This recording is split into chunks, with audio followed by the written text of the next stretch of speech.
Hello दोस्तों, स्वागत है आपका हमारे YouTube चैनल पर। आज हम बात करने वाले हैं रणबीर कपूर की फिल्म एनिमल के बारे में। फिल्म एनिमल देखने से पहले जो सबसे ज़रूरी बात जानना है वो ये है कि ये फिल्म सिर्फ बड़ों के लिए है। कमज़ोर दिल के लोग इसे बिल्कुल ना देखें। फिल्म का ये सर्टिफिकेट इस कहानी के उस रूप के लिए है जिसमें भयानक, रौद्र और वीर रसों का अतिशयोक्ति है। फिल्म की अंतर्धारा करुण रस है और इसमें हास्य, श्रृंगार, अद्भुत और भक्ति रसों का भी कहानी लिखते समय बहुत जगह छिड़काव किया गया है। देखने की वजह यूं तो तमाम है, लेकिन फिल्म की ये दो खास वजह खासी दर्शनीयपन पड़ती हैं। एक तो रणबीर कपूर के अब तक की सर्वश्रेष्ठ अभिनय के लिए और दूसरी इसकी पट कहानी जो इतनी चुस्त है कि आखिरी दृश्य तक उत्सुकता बनाए रखती है। पारिवारिक मनोरंजन फिल्म न होने के कारण इसके दर्शक कम हो सकते हैं, लेकिन साथ ही ये सच भी है कि सिर्फ वयस्कों के लिए बनी कोई संपूर्ण मनोरंजक फिल्म बड़े पर्दे देखें भी लोगों को अरसा हो चुका है। फिल्म एनिमल दर्शकों की वह चाह पूरी करती हुई नजर आई है। फिल्म OTT पर एडल्ट सीरीज देखते देखते लोग बहुत बोर हो चुके हैं। खत्म हो जाए तो सीट से उठना नहीं, क्योंकि एंड क्रिटिक्स के बाद का दृश्य दर्शकों के लिए ऐसा सरप्राइज है जिसके जल्द से जल्द पूरा होने पर फिल्म को देखने वाले सभी दर्शकों को बेसब्री से इंतजार रहेगा। फिल्म एनिमल, जैसा कि रणबीर कपूर ने खुद कहा था कि ये एडल्ट फिल्म कभी खुशी कभी गम है, वैसा नहीं है। ये उससे कहीं आगे की बात करती है। ये पिता के अपने कामों में अति व्यस्त रहने के कारण कुंठा में ग्रसित होते रहने वाले बालक की रणविजय के भीतर भरे हुए गुबार की ये कहानी है। कहानी शुरू होती है साल 2056 में, जब बुजुर्ग हो चुका एक बड़े कारोबारी साम्राज्य का मालिक अपने दोस्तों को राजकुमारी से छेड़छाड़ करने वाले बंदर की कहानी सुना रहा है। बालक बड़ा होता है तो अपने बड़ी बहन को अपने पिता से बात करने की लगातार कोशिश करते देखता है। वजह, कॉलेज में कुछ लोगों ने उसकी रैगिंग की होती है। अपनी दीदी को छेड़ने वालों को वह सबक सिखाता है। कॉलेज में स्टेट गन लेकर घुस जाता है। ये सब देखकर पिता अपने बेटे को क्रिमिनल बताता है और उसे बोर्डिंग स्कूल भेज देता है। कहानी फिर आगे बढ़ती है। इस बार वहाँ जहाँ बालक की 9वीं क्लास की दोस्त की मंगनी हो रही है, वह उससे सवाल करता है। उधर पिता अपने बेटे को घर निकाला दे देता है। लड़की अपने भाई के साथ उसके घर आती है और दोनों अमेरिका चले जाते हैं। बेटा वापस तब लौटता है जब पिता के ऊपर प्राणघातक हमला होता है। बेटा ऐलान करता है कि जिस किसी ने भी मेरे पापा बलबीर सिंह पर गोली चलाई है, उसका गला मैं अपने हाथ से काटूंगा। लगने लगता है कि घर का भेदी ही लंका ढा रहा है, लेकिन कहानी में असली मोड़ तब आता है जब ये दुश्मनी खानदानी निकलती है। रणबीर कपूर की फिल्म संजू अब तक उनके करियर की सर्वश्रेष्ठ फिल्म मानी जाती है। इस फिल्म में रणबीर कपूर इतने संजय दत्त लगे हैं कि खुद संजय दत्त उतने संजय दत्त अब नहीं लगते हैं। इसी संजय दत्त की झलक फिल्म एनिमल में भी दिखती है। रणविजय अपने परिवार की सुरक्षा के लिए हथियार उठाता है। पिता कहता भी है, अगर मैं सिर से हाथ उठा लूं तो तुम जेल में होगे। पिता पुत्र के बीच इस खटास का पूरी कहानी पर असर रहता है और वापस अमेरिका जाने की तैयारी कर चुका बेटा अपने पापा से कहता है कि हम दोनों वहीं दिन दोहराते हैं जब माइकल जैक्सन का शो छोड़कर बेटे ने पापा को उनके जन्मदिन का इंतजार किया था। तो फिल्म का पूरा मर्म बहकर बाहर आ जाता है। रणबीर कपूर ने एक किशोर व रणविजय से लेकर एक क्रूर, वहशी और खूंखार विजय तक का किरदार बहुत ही शानदार तरीके से निभाया है।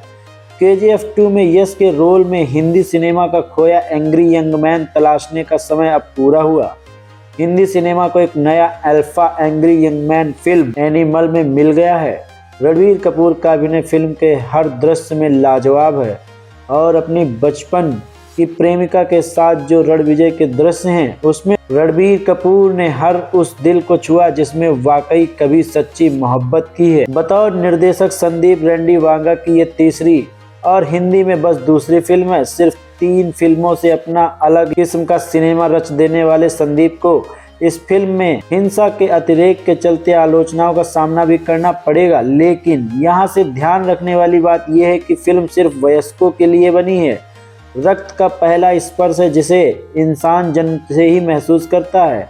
हिंसा से बाहर रक्त इसलिए आदर्श परिस्थितियों में असहज करता है, लेकिन पौरुष दिखाने में रक्त बहना मर्दानगी का कर्तव्य माना जाता है और इसीलिए ऐसे किरदारों को लेकर सिनेमा देखने वाले ललायत होते हैं।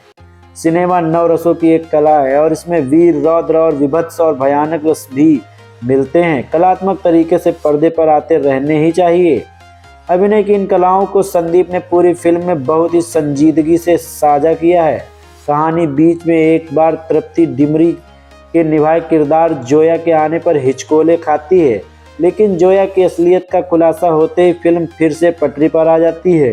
कहानी, पटकथा और निर्देशन के अलावा संदीप ने फिल्म की एडिटिंग की भी जिम्मेदारी संभाली है और इस चौथे विभाग में उनका जो कौशल है वही 3 घंटे से अधिक की इस फिल्म को बांधे रखता है। फिल्म एनिमल में हिंसा के बीच भी कुछ सामाजिक संदेश है। पति पत्नी के रिश्तों की नाजुक डोर पर भी ये फिल्म संतुलन साधते चलती है, तो साथ ही ये बताती भी है हिंसा मांगने को लेकर होने वाली महाभारत का अंत सुखद नहीं होता है। धर्म की आड़ लेकर एक से अधिक बीवियां रखने वालों पर भी इसमें एक तंज है। जो महिलाएं इस तरह से रिश्ते में आती हैं उसमें से अधिकतर की मंशा क्या होती है और पैसा पाते ही इंसान का रिश्ते भूल जाना।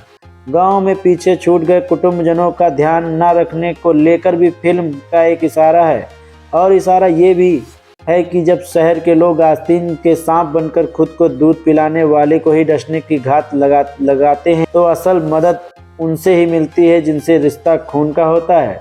पंजाब की पृष्ठभूमि इस फिल्म की मिट्टी है और पंजाबियत का हौसला इसका पानी। मिट्टी पानी में खाद है और फिल्म की कहानी, निर्देशन और इसके कलाकारों का अभिनय के मामले में वैसे तो फिल्म एनिमल रणबीर कपूर की ही फिल्म कही जाएगी, लेकिन इस फिल्म को दर्शकों के दिल से जोड़े रखने का काम करती है इसकी मुख्य अभिनेत्री रश्मिका मंदाना। घर वालों से बगावत कर एक सनकी टाइप के लड़के से शादी करने चली आई युवती से लेकर 2 बच्चों की मां तक के किरदार में रश्मिका ने वाकई बहुत प्रभावी अभिनय किया है। रश्मिका का किरदार दक्षिण भारतीय ही रखा गया है, लिहाजा उनके हिंदी बोलते बोलते अंग्रेजी में चले जाने की सहजता उनके किरदार को और मजबूत ही करती है।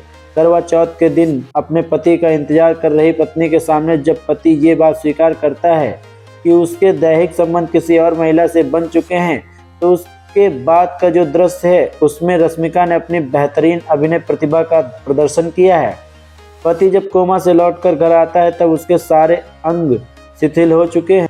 बाकी कलाकारों में अनिल कपूर ने रणबीर कपूर के पिता के किरदार में एक सख्त जान कारोबारी का किरदार शिद्दत से निभाया है। ये किरदार इस कहानी में कितना लंबा आगे खींचेगा ये तो पता नहीं, लेकिन ये बलबीर सिंह का किरदार ही है जो रणविजय को एंग्री यंग मैन विजय बना देता है।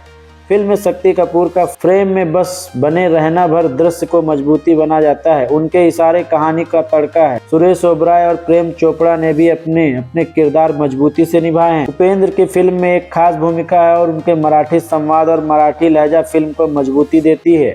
रणविजय की मां बनी चारू शंकर, बलबीर के दामाद बने सिद्धार्थ कार्णिक, आबिद के हकदार किराएदार में सौरभ सचदेवा और रणविजय की बहनों के किरदार में सलोनी बत्रा और अंशुल चौहान ने भी गौर करने लायक अभिनय किया है। लेकिन फिल्म में अदाकारी का असल खेल खेला है बॉबी देओल ने। उनका किरदार फिल्म खत्म होने के बस थोड़ी ही देर पहले आता है और पूरी कहानी को एक अलग ऊंचाई तक ले जाने में कामयाब रहता है। हाँ, ये बात और है कि जितनी हाइप फिल्म की रिलीज से पहले बॉबी को लेकर बनी उस पर उनका किरदार खरा नहीं उतरा है। फिल्म तकनीकी रूप से नए दौर के भारतीय सिनेमा की श्रेष्ठतम फिल्मों में गिनी जाएगी। अमित राय के निर्देशन और संदीप रेड्डी वांगा की आंखें बनकर काम किया है। फिल्म एनिमल श्वेत श्याम दृश्य से शुरू होकर श्वेत श्याम दृश्य पर ही खत्म होती है, लेकिन इसके बीच के 3 घंटे से अधिक समय के हर दृश्य में अमित राय ने वे सारे रंग भर दिए जो संदीप ने अपनी कल्पना में सोचे होंगे। निर्देशक अच्छा तो वो है जो अपनी कहानी में संगीत भी बहुत सोच विचार कर भरता है और हिंदी सिनेमा में अब कम ही ऐसे संगीत निर्देशक व गीतकार हैं जो संदीप जैसे किसी निर्देशक की पूरी सोच को अकेले दम पर सिनेमा में पिरो सके। लिहाजा यहाँ भूपेंद्र बब्बल समेत 7 गीतकार हैं और करीब इतने ही संगीतकार। फिल्म के 2 गाने अर्जन वैली और पापा मेरी जान पहले ही हिट हो चुके हैं और आगे भी बजते ही रहेंगे। फिल्म का बैकग्राउंड म्यूजिक राजशेखर के बोल पर पापा मेरी जान रचने वाले हर्षवर्धन रामेश्वर ने तैयार किया है और जिन लोगों ने अर्जुन रेड्डी और कबीर सिंह में उनका काम नोटिस किया वे यहाँ भी कहानी की सांस बन जाने वाले और संपूर्णता को पाने की कोशिश करने वाले पार्श्व संगीत पर गौर जरूर करेंगे।